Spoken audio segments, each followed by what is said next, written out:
This is The Download from Sounds Profitable, your daily source for the essential news of the business of podcasting, brought to you by Spreaker from iHeart. I'm Gavin Gaddis. Here's what you need to know for today, Wednesday, September 18th. First story. The podcast influenced the listening habits of registered voters.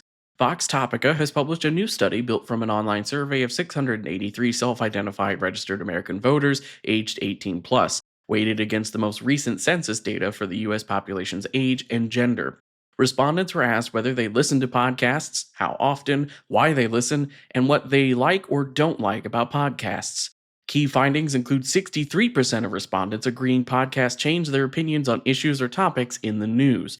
85% of registered voters surveyed trust podcasts more than any other news or information source, including newspapers, TV, radio, and social media. Next up, YouTube could be hurt by ad tech antitrust lawsuit against Google. An article looking at the potential evolution of advertising on YouTube if the antitrust lawsuit against Google leads to divestments. Currently, buying ads on YouTube requires using Google's DV360 platform, creating exclusivity. If the Justice Department wins the antitrust case, Google might have to divest DV360 or at least allow third parties to buy YouTube space directly. Either move would create competition, bringing down the average ad inventory price. Next up, future of TV briefing, fast channels ad fill rates have slipped in 2024.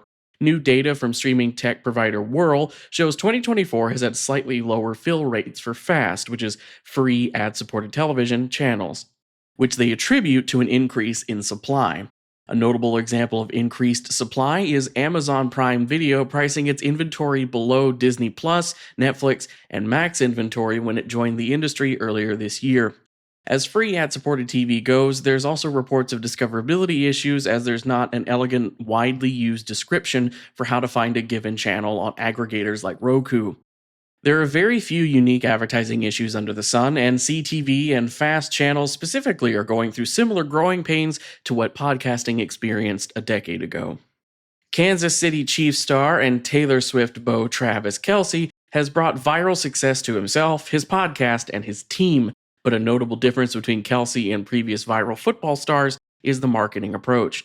A&A Management has focused on diversifying his career, arranging brand deals with companies like General Mills, Lowe's, and Pepsi, in addition to hosting an episode of Saturday Night Live and landing a reportedly $100 million deal with Wondery for New Heights distribution and merch rights. And finally, broadcasters and advertisers expected a lot from the Olympics. Was it worth it? Short answer, yes. Now that the Olympics, Summer Games, and Paralympics are over, broadcasters and advertisers are doing the math on how things turned out.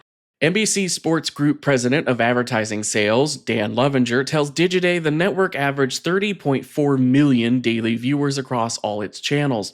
Warner Brothers reports all of their inventory sold out and reached 140% of pre-game sales targets. The games also enabled an uptick in accessibility and disability representation, with Channel 4 in the UK reporting the first deaf sports presenter on live TV in the UK.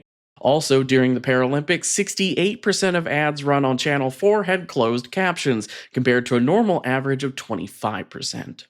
As for the rest of the news, AdLarge has assumed all advertising sales for Crystal Media Network. NASA's Spanish-language podcast, Universo Curioso, has returned for another season. On the latest episode of Growth Talks from Right Side Up, Xiong Jones of GoodRx and Honey talks brand marketing. And according to a report from Pod News, Cast Media has published its Chapter 11 bankruptcy plan.